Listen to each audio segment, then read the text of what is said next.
देखो बाबू एक्सरसाइज 7.2 सवाल नंबर 8 क्या बोल रहा है कि ए और बी क्रमशः -2 और 2 -4 हो तो मतलब ए का निर्देशांक मेरा कितना -2 और -2 है और बी का निर्देशांक कितना है 2 और -4 हो तो बिंदु पी के निर्देशांक ज्ञात करें।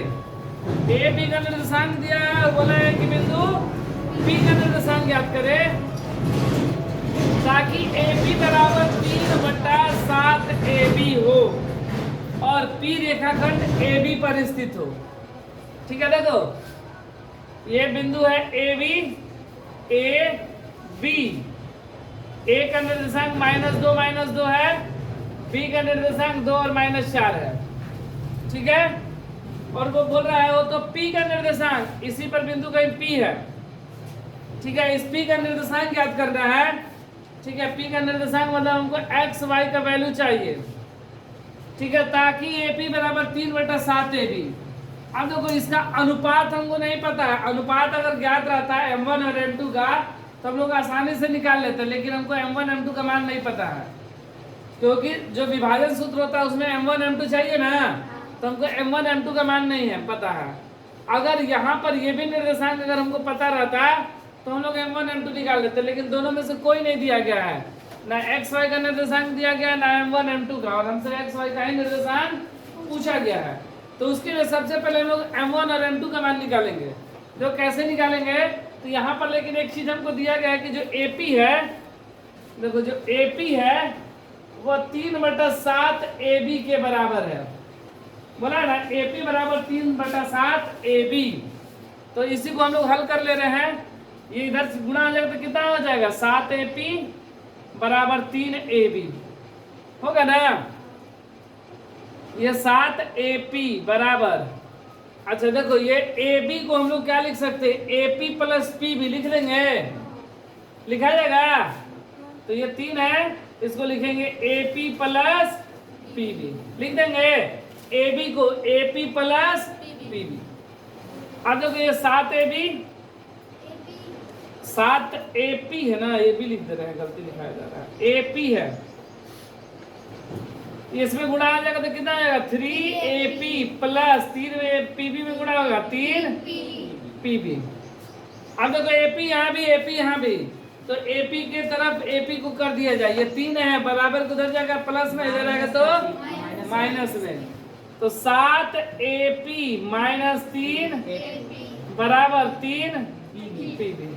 7 में से 3 गया 4 AP बार B लिख दे रहे हैं, 4 AP बराबर 3 PB। अब देखो AP और PB निकल गया ना, मतलब AP ये गुणा में इधर आएगा तो भागा में, PB बराबर 3 ये गुणा में इधर आएगा तो भागा में। अब देखो AP यही है ना और PB यही है, इसको हम लोग क्या बोल सकते हैं, ऊपर वाले को M1 और नीचे को 3/4 मतलब 3:4। तो ये 3 हो गया, ये 4। M1 M2 का मान आ गया ना मेरा। अब देखो x1 का मान -2, y1 का मान -2, x2 का मान 2 और y2 का मान -4। और M1 M2 तो मेरा मान आ ही गया, M1 का मान 3 और M2 का मान 4। हमसे P का निर्देशांक पूछा गया है ना, तो P का निर्देशांक बराबर P का निर्देशांक बराबर क्या होगा, x1 × M2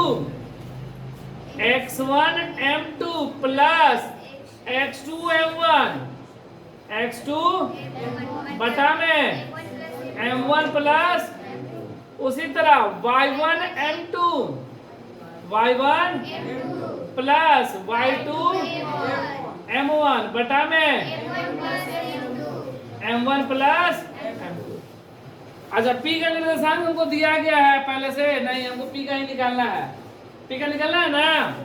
चलो अब मान रख लो x1 का मान -2 गुणे 4 -2 गुणे माइनस 2 गुणे 4 प्लस 2 गुणे 3 बटा में 3 प्लस 4, फिर माइनस 2 गुणे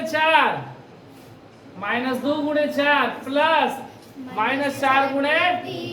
-4 गुणे बटा में 3 प्लस 4 गुणा कर देंगे 4 दूनी -8 प्लस 3 दूना बटा में 4 3 यहाँ पे 4 दूनी -8 प्लस माइनस माइनस शर्ती आई और 4 3 ये घटा देंगे 8 में से 6 गया माइनस का 1 ना माइनस का 2 बटा में 7 तो ये माइनस का 20 बटा में ये कटेगा नहीं ना, यही मेरा क्या आया